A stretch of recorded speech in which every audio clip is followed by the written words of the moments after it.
Hello students, Gokul Hindi அகாடமியில் இந்தி பேசிக் 19 வந்துட்டோம். நம்ம பேசிக்காக எல்லாமே பார்த்துக்கிட்டு இருக்கோம். ஃபஸ்ட்டு ஃப்ரெஷ்ஷாக ஹிந்தி படிக்கணும், ஹிந்தி கற்றுக்கணும் அப்படின்னு நினைக்கிற ஸ்டூடெண்ட்ஸுக்கு இது ரொம்ப கன்வீனியண்ட்டாக இருக்கும்.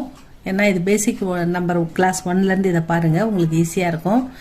எப்படி படிக்கணும், தமிழ் மாதிரி எப்படி ஆ இ க க க க அப்புறம் கா கா கி கி அந்த மாதிரி வந்திருக்கும்.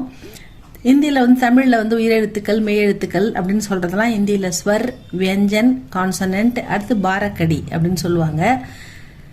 அந்த வியஞ்சன், அதாவது இதில் 8 ரோ இருக்குது. 8 ரோவில் நம்ம க க க க ஞ பார்த்துட்டோம், ச ச ஜ ஜ ஞவும் பார்த்துட்டோம், ட ட ட ட ந 3வது ரோ அது ஃபுல்லாக பார்த்துட்டோம்.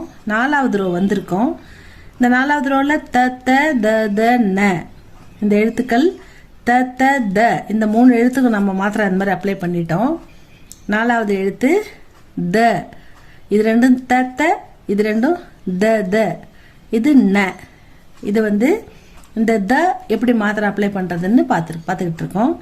இது அக்கி மாத்திரா, எந்த ஒரு எழுத்து மட்டும்தான் வரும், எந்த மாத்திராவும் கூட அப்ளை வராது. அடுத்தது தமிழில் கால் வாங்குற மாதிரி ஹிந்தியில் ஒரு கோடு போட்டால் அது ஆ அப்படின்னு படிக்கணும்.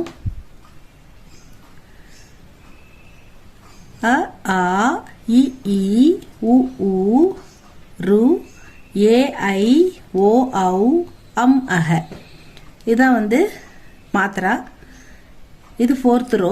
த த த த ந, த த த த ந. இந்த தவுக்கு இந்த மாத்திரா நம்ம அப்ளை பண்ணியிருக்கோம்.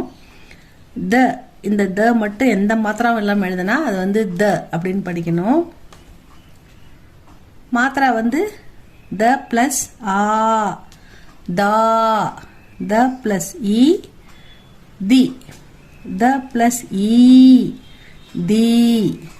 அடுத்தது த பிளஸ் உ து, த பிளஸ் உ து, த பிளஸ் உ து, த பிளஸ் ரு through, the plus A they, the plus I Thai, the plus ஓ தோ, த பிளஸ் ஔ தௌ, த பிளஸ் அம் தம், த பிளஸ் அஹ தஹ.